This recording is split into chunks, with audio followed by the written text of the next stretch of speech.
human dignity is our birthright. We are all in this together. This is not there's no other. That's an illusion. And any crime that we commit against another is a crime against our collective humanity. I really think it's time that we all go out of our way to talk about our contributions, to build more collective pride, and to stand in our successes. We must vote and do the right thing, not only for ourselves, but for the most vulnerable amongst us. Hello, everyone. This is Pam, de Café con Pam, the bilingual podcast that features Latine and people of the global majority who break barriers, change lives, and make the world a better place. Welcome to episode 381 of Café con Pam. Today, we have a conversation with Sylvia Banderas Coffinet. Sylvia is a distinguished Latina marketplace expert and C-suite executive with nearly 2 decades in media strategy and multicultural marketing. Renowned for her visionary approach and thought leadership, Sylvia has launched some of the most influential Latina media franchises and collaborated with top brands like Ford, Delta, and Procter & Gamble. Generating over $500 million in revenue, a Forbes trailblazing Latina executive in media, she is passionate about amplifying Latina voices and championing diversity in media. Sylvia holds a BA from Columbia University in Latinx Studies, a Stanford Publishing Course certificate, and a DEI certification from Cornell University. Listeners, this conversation with Sylvia, first of all, Sylvia is one of my favorite people. I have met, I would say at this point, hundreds of executives in the media space just because of my line of work, just because conferences, and not just within Café con Pan, but just like period. And I can confidently say that Sylvia is one of the probably 2 people that I've come across that actually cares. And not that other people don't. I'm trying to be careful saying this. It's not that other people don't, but when they say, remember where you come from, I think Sylvia truly embodies that. And no matter what level of life she's in, she truly remembers and cares about nuestra gente. And she truly, I think, and I don't know, maybe that's something that I can ask her. I don't know if it doesn't seem like work, it doesn't seem like it's a conscious act to be constantly bringing yourself back to where you come from. I think it's within her, and she truly cares. And every time I've seen her or we've run into each other without knowing that we were going to be at the same place, she's the same person. And that's why when she reached out and said, could we do another episode? I was like, absolutely. And so this time around, this is an unusual type of episode.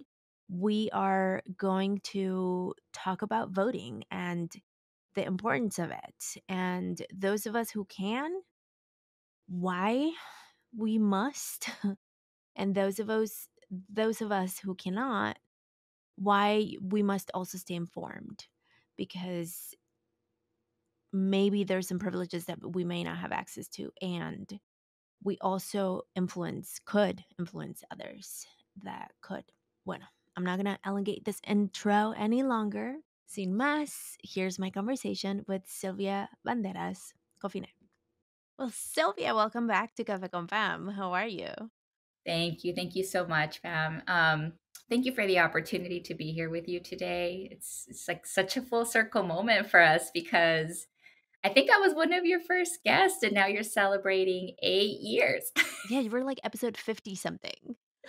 Yeah, and then incredible. You've been doing this for 8 years before it was a thing, and Thank congratulations. you. And I just personally want to say, I'm so grateful for you, because you have really been at the forefront of telling stories that otherwise just wouldn't get told. And that is a personal mission of mine. It's something that really resonates with like my higher purpose. And so I sincerely thank you. Thank you. Thank you for recognizing it and seeing it because it's been work. Of But course. here we are for the cause.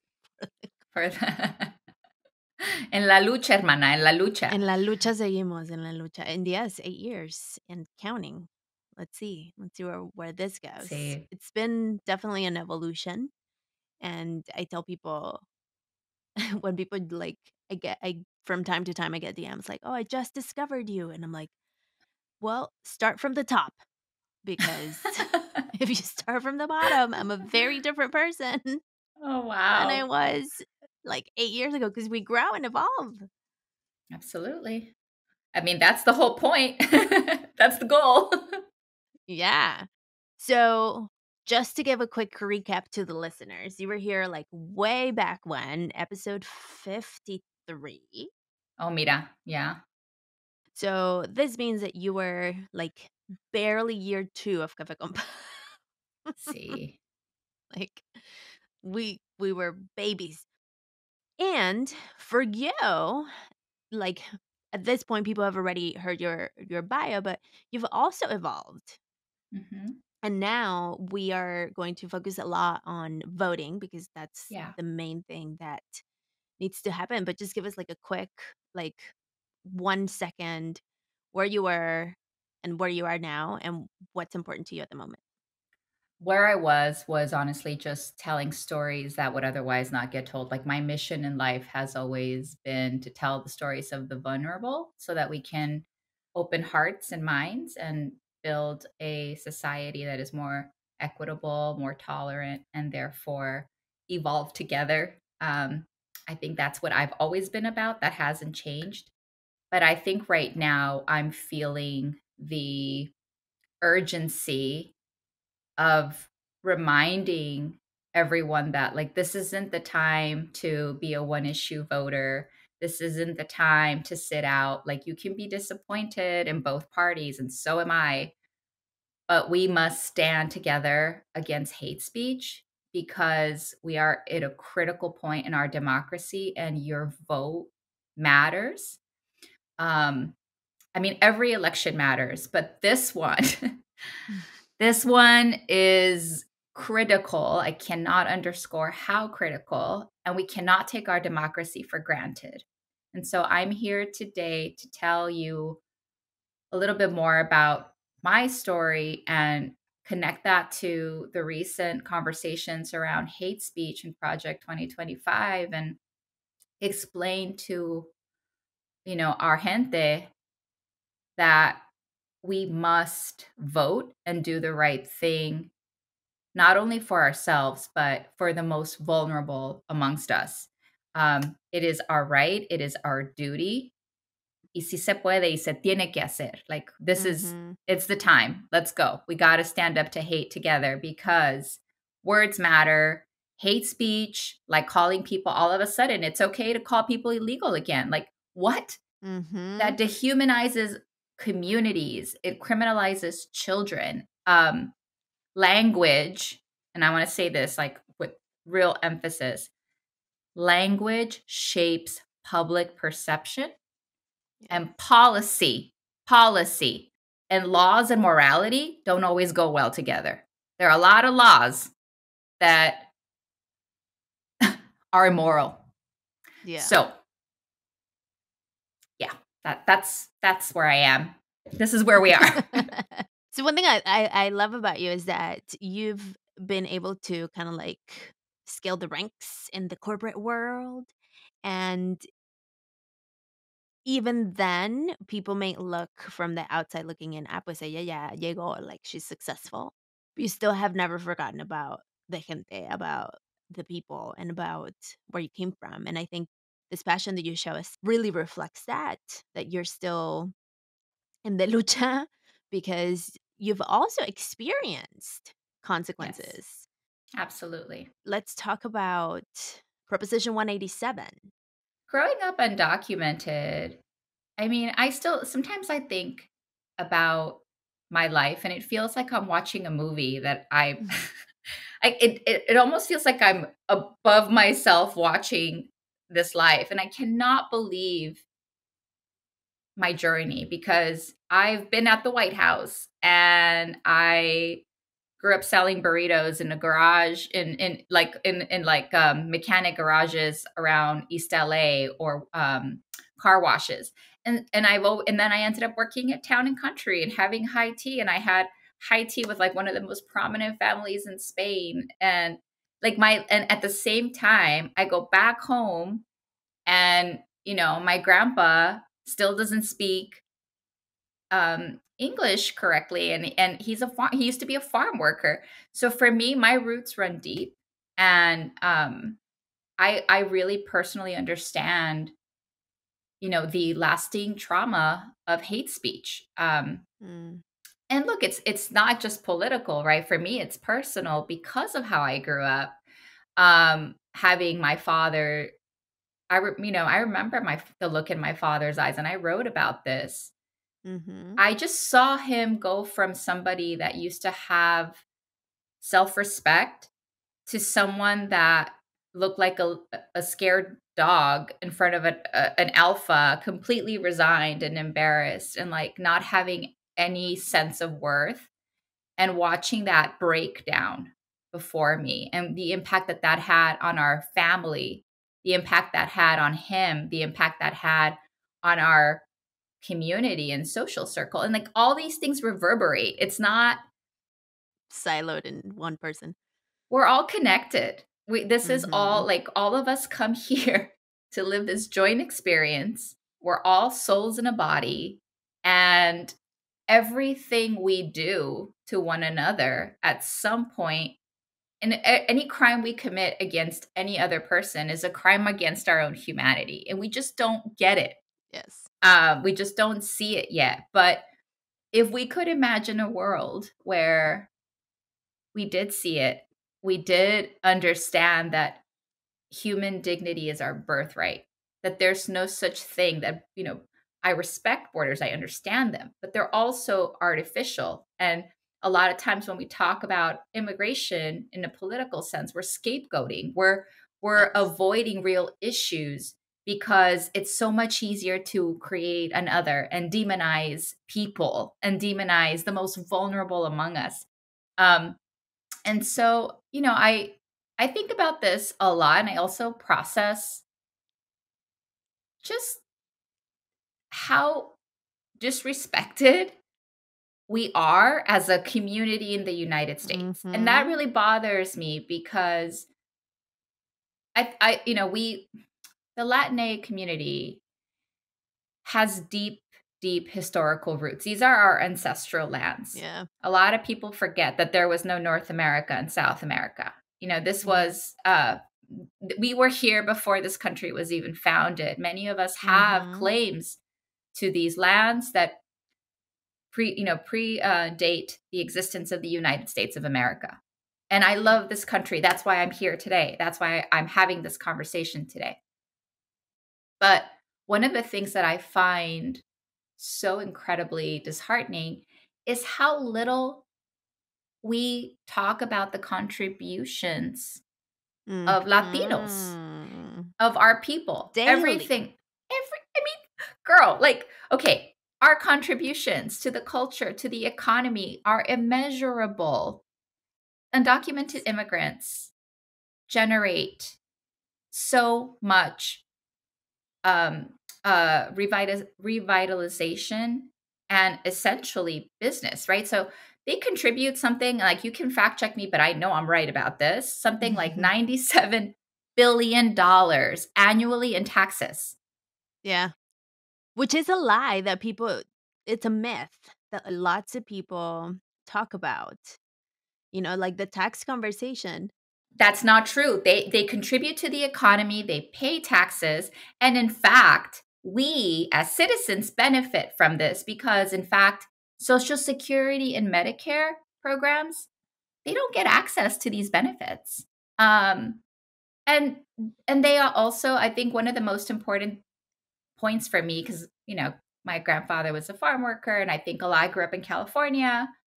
Um, Undocumented immigrants are the backbone of our entire food system. ¿Y quién no come? ¿Quién no come? They are the backbone of the entire food system. Undocumented immigrants make up something like, and I think I'm being super conservative right now, like 50% of the workers. Literally, they feed us.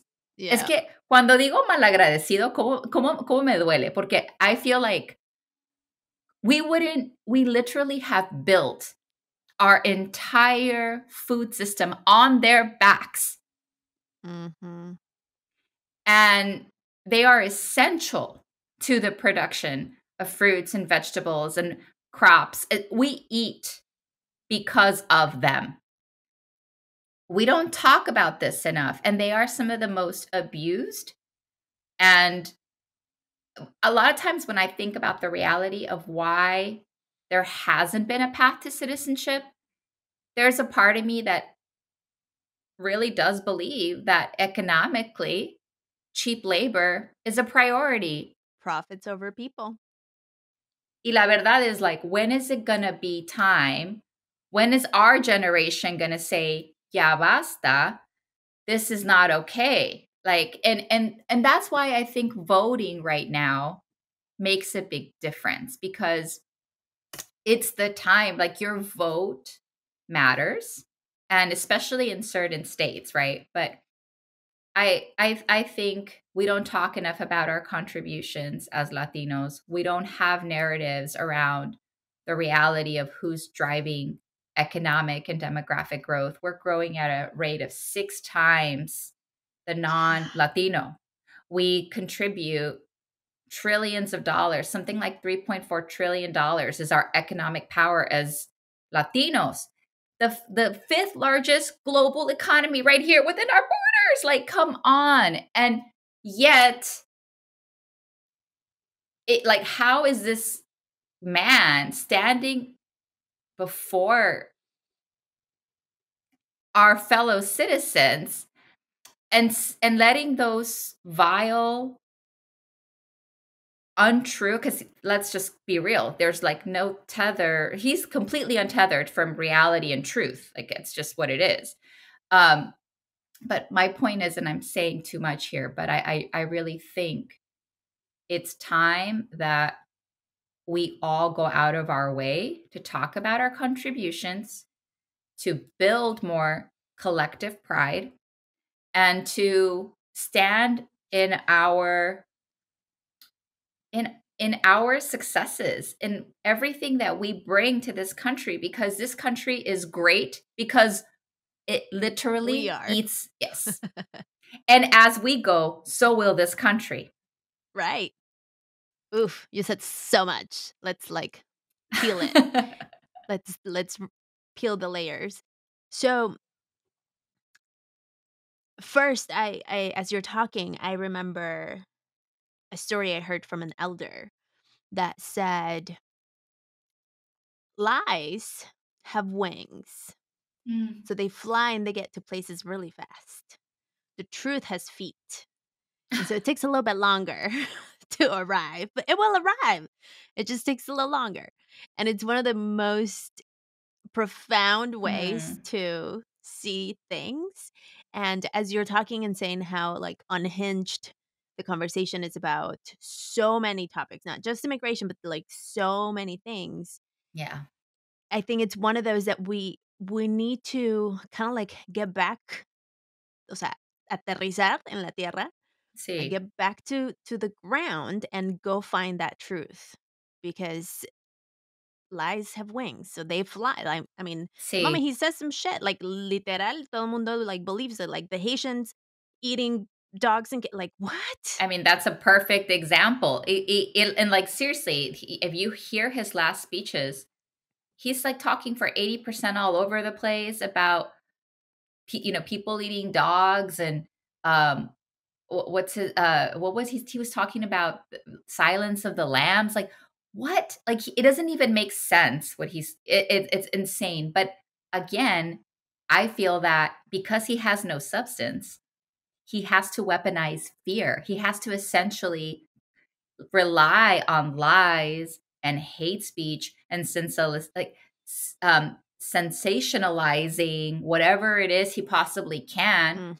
Mm-hmm. because it's a very effective tactic. And I think he knows, because he's seen these playbooks. These are like old, tried and true playbooks, everything from, what happened in Germany to the way that we're looking at this now. Immigrants have been I would say, at the center of the scapegoating and like creating another so they can blame the crisis on the most vulnerable people in the population and get away with it, right? It's so sad. And I think that today's climate has taken that to a whole nother level. And one of the craziest things for me is I often question, like, why people have such short-term memories. Like, why can't they do they know that, like, just paying a little bit more attention to history, just how history can repeat itself and what it can do. I mean, he's talking about things like putting people in camps. He's talking about deporting American citizens. Mm-hmm. I have a hard time processing that anyone would have a question mark. I see. Es como, es increíble. Es como, I hate to say this, but like cockroaches for raid. Es algo que me da mucho dolor. And it's a lot of like internalized self-hate, I think. And so you push, I'm not that. I'm not that. We're all that, all of us. It doesn't even matter if you're, not Latino. This is a human issue. Immigration is a human right. And there's only like the difference between a refugee and you could be one storm. Look at what's happening right now. It's luck. It's literally luck. And it's crazy because the majority of the same people that are so anti-immigrant all have immigrant roots. Yeah. Oh my gosh. And they're Yes. being, I mean, pobrecitos. I don't wish anybody else, pero Dios mío, like, wake up. Yeah. I mean, that's something that I think about often. But before we go there, because I have a story about that. Um, I also, as you were talking earlier, I thought about the victimization that we put on ourselves, Latinos. También. We do. Ujú. Like, Sí. for example, we're still in Hispanic Heritage Month, right? So the conversation has been, and like I've totally like participated in this conversation. So I'm not excluding myself of like, oh, nobody did anything for Hispanic Heritage Month and like blah blah blah. And so and it's this like, I was like nobody came to save us, but you just talked about how we would be together combined with our buying Mhm. power, the fifth largest economy. That's right. And so I often think about that and how, like, es bien fácil decir, pues nobody looks at us, nobody like whatever. But like, frankly, I mean, nobody's looking at me. I've reached out to so many brands to work with me. One said yes. And I built my stage. And on Sunday, I'm going to stand on my stage because nobody gave it to me. And we're going to make it happen because I can, you know? And so I think that power that we have, Yeah. instead of crying about nobody looking at us, is what can we do? How can we stand on it and take action into it? 1,000%, and I hear you on that, and I think that is where the younger generations, I feel like, are a lot more awake to it than we are, and it brings us back to the whole like, the whole point of this conversation today, which is the power of your vote. Voting is the most powerful tool to fight against hate speech, right? So, like, just that alone, I think there's something to be said about internalizing sovereignty and power when you haven't had it and when you haven't been taught that. It's almost like you have to reawaken to it. You have to remember. And a lot of times you have to be reminded. And when you haven't seen it, it's hard. Exactly, because it hasn't been modeled. Think about the way many of us have grown up and the things that we would hear, right, as like cultural norms around power. And look, every vote right now is it can help us stand against the normalization of hate speech, and it's a chance to elect leaders who respect and protect our communities. So let's just start there, right? And I have so much to say about the business imperative because I've lived it. Yeah. I've been in the media industry in that game for 20 years, and I was one of the, when the first census in 2010 came out and everybody was awakened to it, and it was like the first time people really got the power of the purse. But I also, there's a part of me that's like exhausted by this conversation because it's almost like, are we seriously still having to defend our economic power? Are we serious? But the truth is yes. And so I think the important thing is the mindset of, let's not complain about it. Let's do something. Let's take action. Mhm. So vote. Number one, vote. Yeah, it's really important. So something interesting as you're talking, 100%, when you haven't had the modeling, it's really hard to stand on that truth Yeah. because, the truth has feet. So maybe that truth hasn't arrived yet. Mm, However, according to Pew Research Center, primero que nada, 36.2 million Latinos, Hispanics, etc., are eligible to vote this year. In 2020, comparatively, we were 32.3 million. So we went from 32% to, 32 million to 36 million. mm-hmm, So lots of people gained that buying, not that buying power, but also that voting power. A mm-hmm. lot, whatever number of millions. I'm not doing the math. And so, which means we're growing, Yeah. and Latinos are projected to account for 14.7% of all eligible voters in November. Yeah. So just because we can doesn't mean we will. Exactly. And that's the scary part, right? Because young Latinos in particular, the ones that are coming to the table new, the ones that can actually make the difference, Yeah. especially in swing states, right? Like Arizona, Nevada. Um, they can tip the scales. And it's so sad when I think about how close this election is. Like I have a hard time processing that. I Like know. so, but our generation has the numbers to reshape the political landscape. We do. Now we just have to mobilize. Now we just have to care. And I think that part of the problem that we're seeing is, like you said, because we have this mentality of like, pues, ¿Qué diferencia va a ser? ¿qué diferencia va a ser? O, pues, no sé, como que la verdad no me gusta ninguno de los dos, o yo no me meto en Right. ese Ugh. rollo, puras buenas. No, no, no, no, no. Like, these things have consequences and they're very real. Yeah. Our families, nuestras familias, nuestra gente Mhm. is enduring discrimination, fear-mongering, and that will create instability for the younger generations. Yeah. Así de fácil.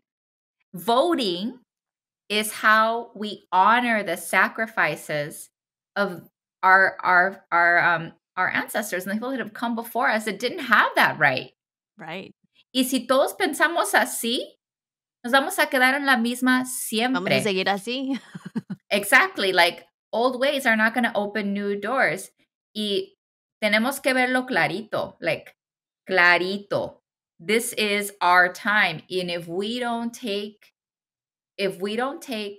our power and realize that we are not victims, but Mm-hmm. in fact, we are the future of the economic and demographic growth for the next 40 years. Yeah. I mean, things can change after that, but right now, for the next 40 years, unless there is a massive demographic shift because of something unforeseen, I don't know, I mean, something crazy, Mm-hmm. like a nuclear war, we are it, Yep. God forbid. Pero el punto es, no one's going to come to rescue us. Ya basta con esa mentalidad. Es hora de aterrizar, como tú dijiste, y es hora de ponernos las pilas y darnos cuenta que tenemos la responsabilidad, tenemos el poder y tenemos los números. ¿Qué hubo? Okay, so let's take a super quick coffee break and then we'll come back and keep talking about this because it's like so juicy and so important. Sabrosura pa' ti que qué. Okay, Sylvia, what are you drinking?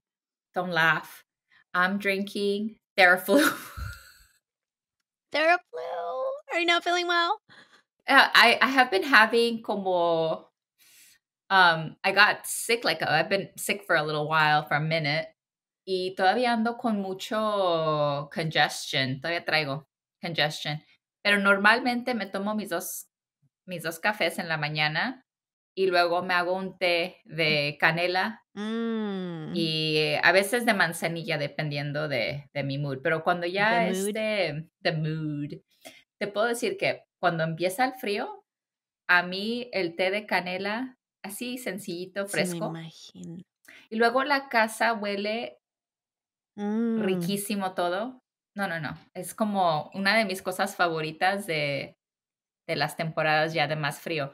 Y mi abuelita, en México, porque sí crecí en México hasta los 6 años, mi abuelita siempre en las mañanas me hacía, porque yo obviamente no podía tomar café, pero parte del ritual, I think, to yeah. include me in it, ella me hacía siempre mi té de canela y me decía, Canelita. hija, ¿estás lista para tu canelita? And that's how I would wake up in Oh, the morning. So I actually often, as I drink my canelita, think about my grandmother.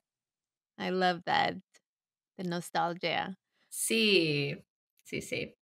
Bueno, yo on my end, yeah, I'm drinking a latte. So I finally, after 8 years, I got myself a proper espresso machine. Wow. And yeah, and I mean, it's a home machine. It's not nothing like a, you know, Marzoroco. But it's so I make myself because I've been dealing with like my fibroids and whatever. And so I've been making myself turmeric lattes. Mm, So it's a double espresso shot. I add turmeric for anti-inflammatory properties. I add honey qué and rico. y me hago un latte, and that's like my morning coffee. Ay, that sounds good. I might try that. Me Mhm. encanta. It's really good, and it's like, según yo, me ayuda. I mean, probably like, you know, not enough, but, placebo, placebo. Ay. Um, okay, let's go back to the show. Bueno, Juliet.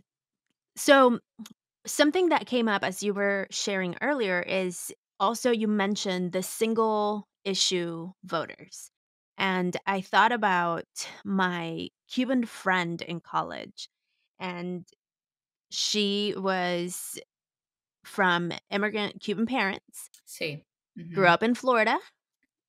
It's pretty stereotypical, but it's Yeah. like Yeah. typical. And I remember I went to an Obama rally and she was like, I can't do that because I was in college. And so I went to Iowa literally because I went to college in Missouri and I went to Iowa to like watch Ujú. him. And I was like, come on, let's go. And like, he's going to be the first black president, like all the things. And she's like, I mean, it's cool. And like, I can get behind it.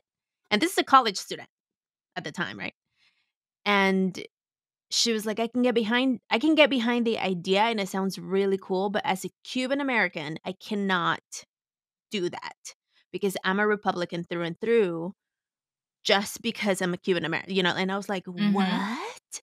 And so it just kind of like we ended up having like a really interesting conversation where she was like, if I was to vote for Obama, it would be a traición for my family. It's so wild, but I mean, listen, they have such a unique and rich story and history. There's a lot of trauma there, For sure. and I have a lot of, empathy. I do, for all of my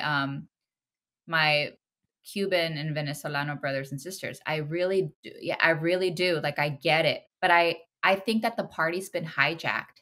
For sure. When you think about the Republican Party of Reagan, which is the party that they would ideal like, that's the vision that the Right. parents of this friend of yours had. Mhm. Do you think that Reagan would vote for Trump? Do you think that he like, no. No. Um, the party has been hijacked. The party that we remember is not the same party. It's not Lincoln's party and it's not Reagan's party. Donald Trump's party is something different altogether and it's dangerous. And I as much as I understand and respect the trauma that has guided so much of that has fueled and fostered so much loyalty to this party, I would really encourage and with respect and love request that all of my Cuban and Venezolano brothers and sisters think strongly about what this party is now, what it stands for. And it's Mhm. not only what they say, but it's what they do. And if those values and ask the hard question, are those values the values that my family and I stand for? And I invite you to question that and to really look with una lupa, porque lo que estamos hablando es alguien, I mean, January 6th. Really? Yeah. Like, este señor está diciendo que quiere que si votas esta vez, nunca más tienes que votar. ¿Qué está diciendo? Entre comillas. Mhm. Entre comillas, Mhm. ¿qué te está diciendo? Does that sound like a president or a dictator? So many things between the lines. So many things between the lines, and democracy cannot be taken for granted. And I I will always have respect and sympathy for the experiences that have shaped us because each of us is a product of our upbringing, our experiences. Punto. Mhm. But again, do your research. Stay informed. Don't believe opinions. Opinions are not news. Opinions are not facts. And Mhm. at the end of the day, there's a lot of misinformation out there. There's a lot that's wrong with this is a whole nother podcast, but there's a lot that I am not, looking at how media has evolved as someone that remembers a very different landscape. And it's very sad because if you think about it, the role of media in a democracy is so critical. It's so important that it's the only job slash profession protected by the Constitution. Yeah.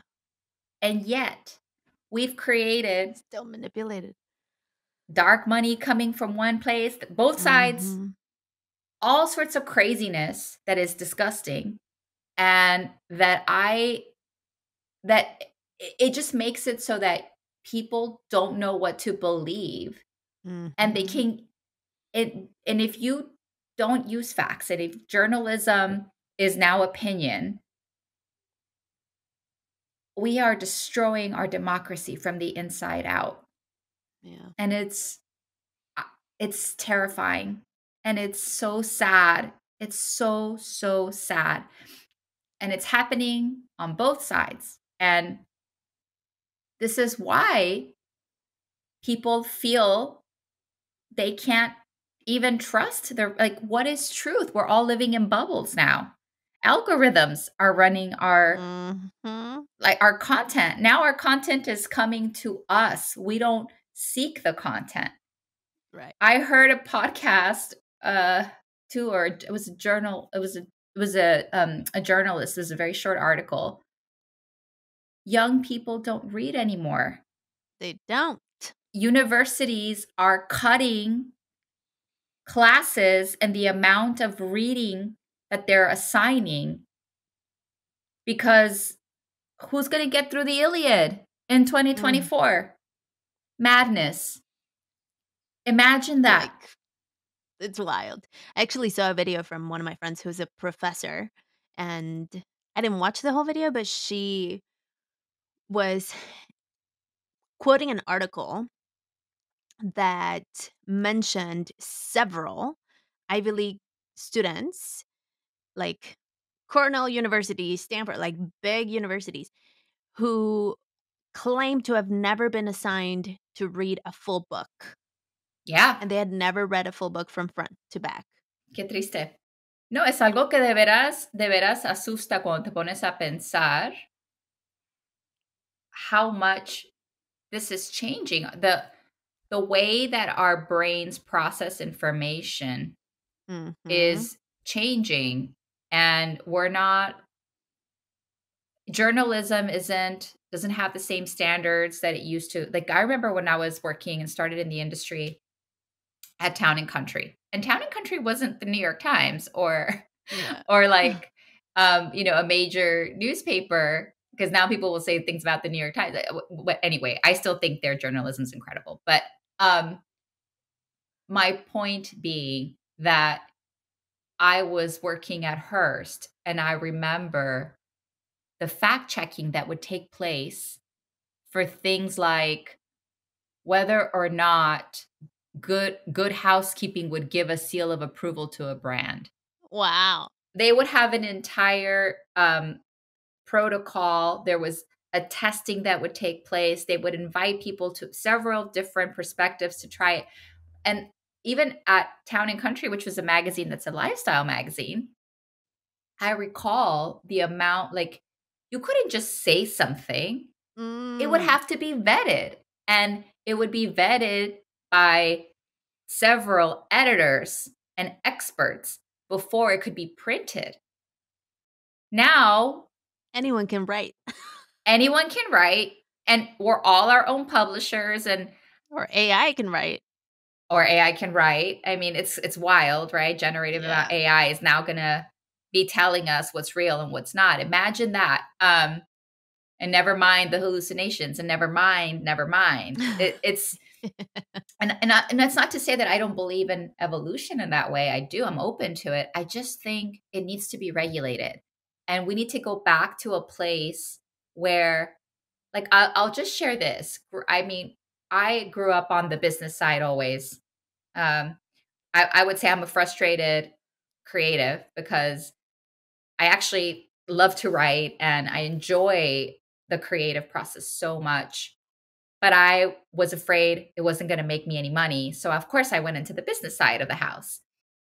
And what I can tell you is that I look I look at the way that I worked with so many incredible brands like Vox Media with a V, Vox V. Yeah. Please, everybody remember that. Um, eso me da un trauma eso. It's easy. Vox with a V. And they're incredible brands. I worked at Hearst. I worked at Time Inc. I had the opportunity to work at Condé Nast. The brands that I spent years building and working for and with the way that we treated advertisers. Like if an advertiser ever paid for something, we never pretended that it didn't. You would say Mm. sponsored, powered, like Mhm. there was real church and state, and Mhm. we kept integrity for the purposes of maintaining a brand that people could believe in. Right. I don't feel like that is the case at all anymore. Yeah. And I'm talking about on the ad side. I'm not even touching The content. Yeah. There's so much so behind the much. scenes that we don't see. The transparency has not been upkept. No, I mean, I read, I think Fox News has been detrimental to our society. Like Mm. I'm convinced. And I think a lot about like right now, Fox News, right before the election, just announced that they're gonna be um launching Fox News en español. Qué conveniente. Qué conveniente. Yeah. So and again, there's a part of me, it's like I'm not sitting here. I I realize that this is a very big topic. My point is it's just sad that we live in a world where facts no longer matter. That's it. Like I think it's a lot harder for us to be properly informed. Um and I think I go out of my way a lot to read The Guardian, to read BBC, to see El País, and like a lot of the international Mhm. newspapers because I want to see how they're covering It brings so much different perspective. so much clarity. Yeah, big time. I do that too because I'm like, how does it work? And I often, because todavía tengo familia en Mexico, they often like tell me how things are being perceived, and I'm like, oh Sí, my gosh. sí, completamente otra historia. And it's crazy because depending on who you're talking to and what they consume from a content perspective, it's like a parallel universe. Hmm. It's like we're not even living in the same country. Right. It's wild. It's wild and sad. Yes. And I think so. Another fact that I read that was very kind of like opened my eyes. So, bueno, primero, we live in multi-generational households. So Sí. Latinos are Mhm. like known for that, Sí.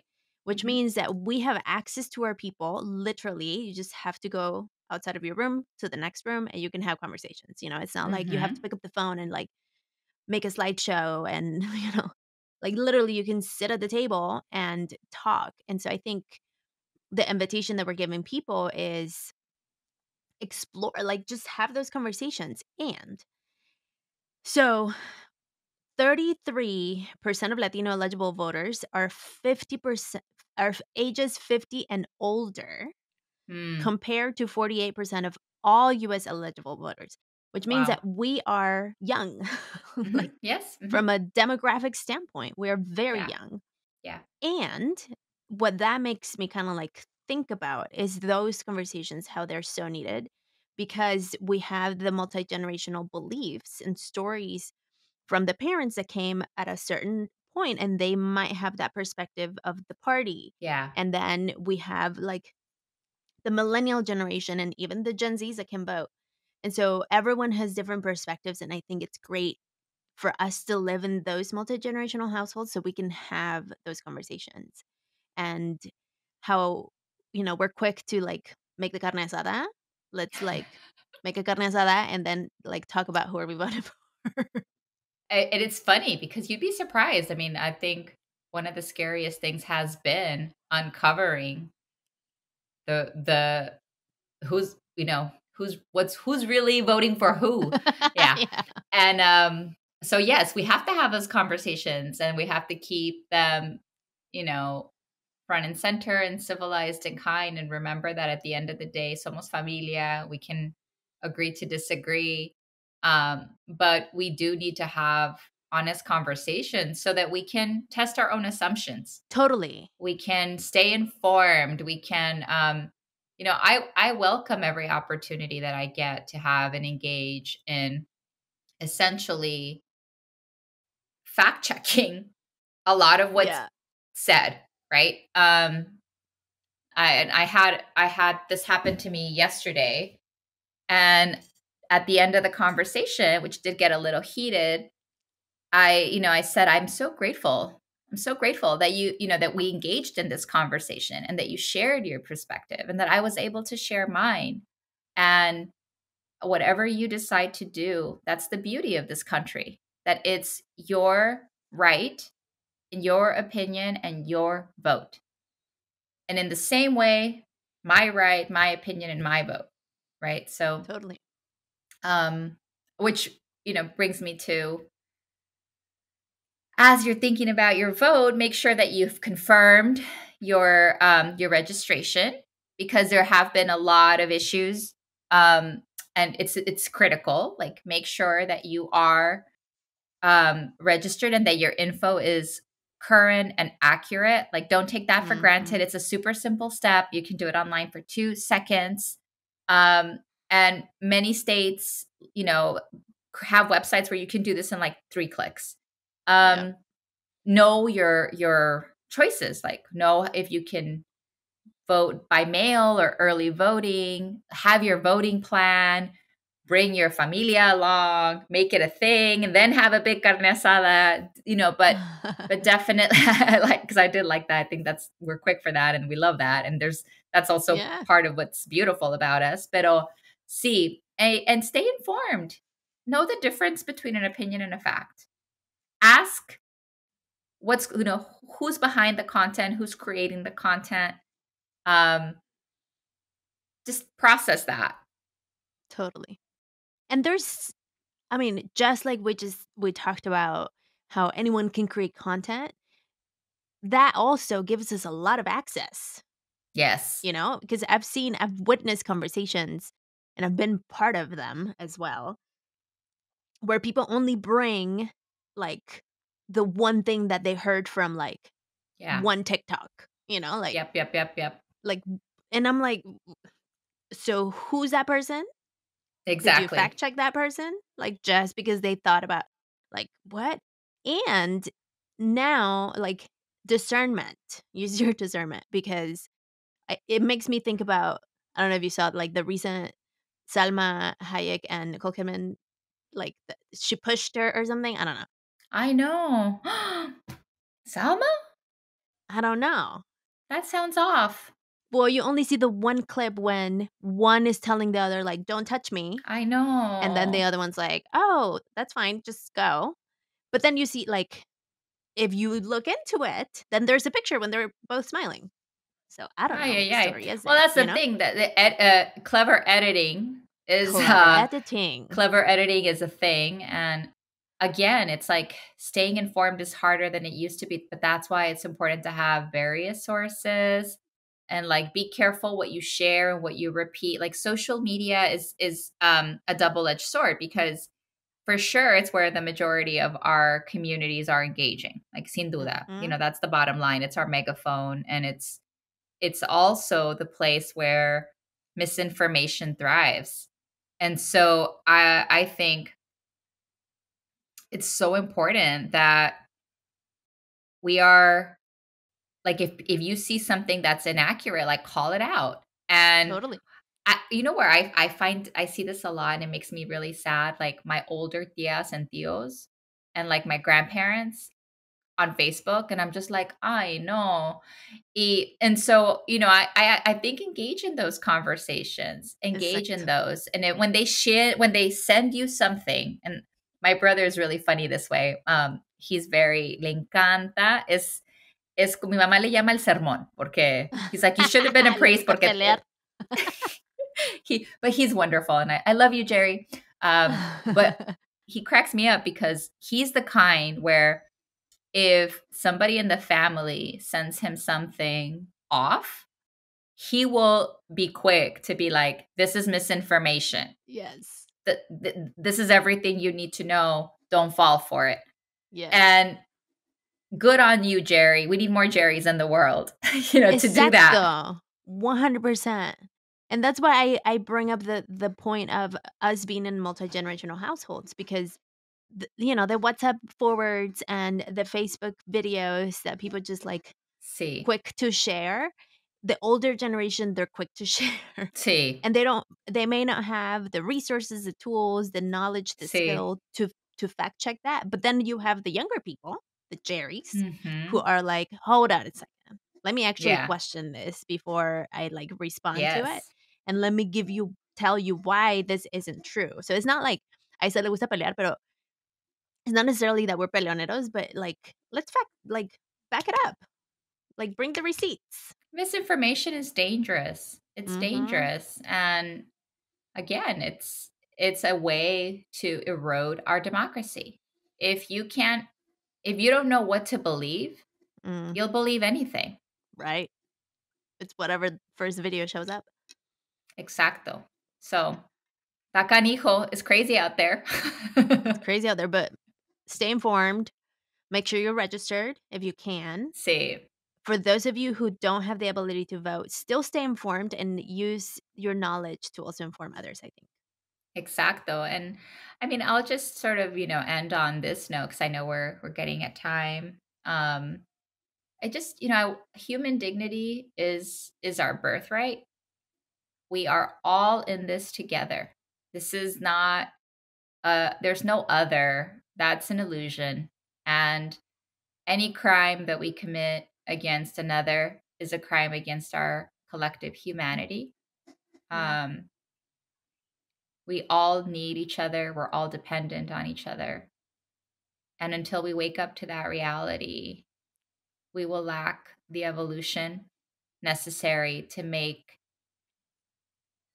Earth a better place to live. And I believe that we all have it in us, within us, to build a better world and to live a life where we can choose to make this earth a heaven or a hell. Yes.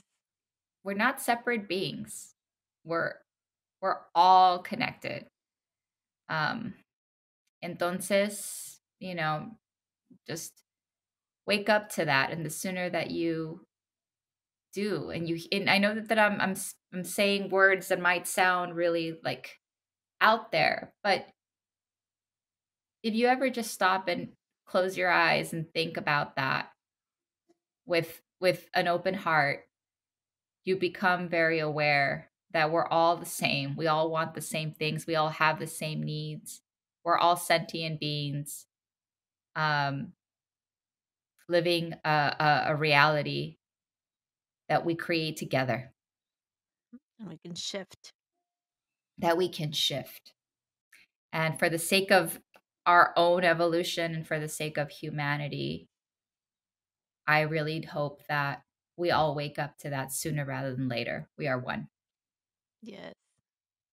November 4th, everyone. If not sooner, si pueden hasta antes. Yes. Si pueden desde ahorita. I think I got my I don't think I got my ballot yet, but I think it's coming. Yeah, good.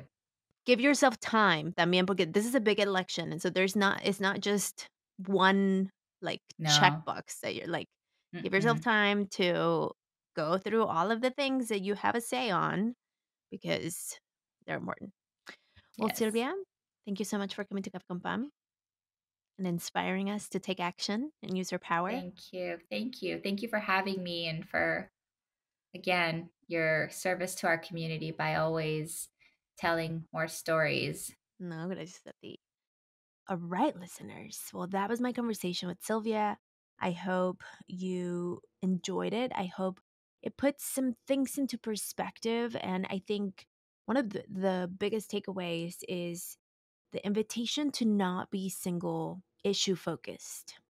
I think this election is crucial.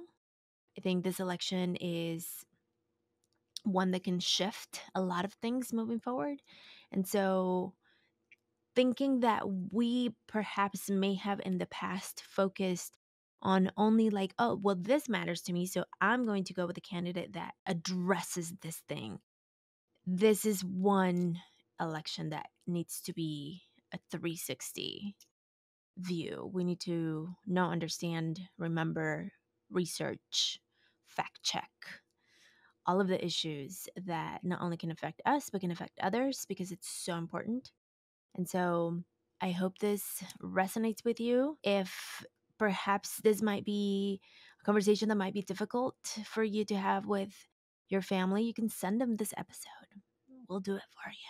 And maybe that could spark some openness and dialogue, because humans understand humans when we actually converse, not when we just talk to talk.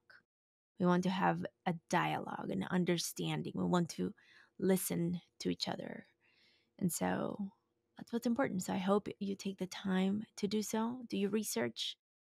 Please go vote. We switched the schedule so we could release this episode earlier before it was planned because this is that important. And so we wanted you to listen to this and then have enough time to go through all of the things. I actually got my ballot yesterday. So my ballot's right here. And here is my voter information pamphlet. And as you can see, this is not something you want to open and read as you're on your way to the voting polls. You want to take some time. You want to do your research. You want to research your candidates thoroughly because it matters. And I would argue that it's not just your presidential candidates. There's also other candidates you may want to research that may inform also your decision. Take some time. You deserve it. We deserve to live a good democratic life where we all thrive. You want to, listeners, if this is your first time here, this is an unusual episode, not typical to Café con Pam. However, welcome. I hope you stay.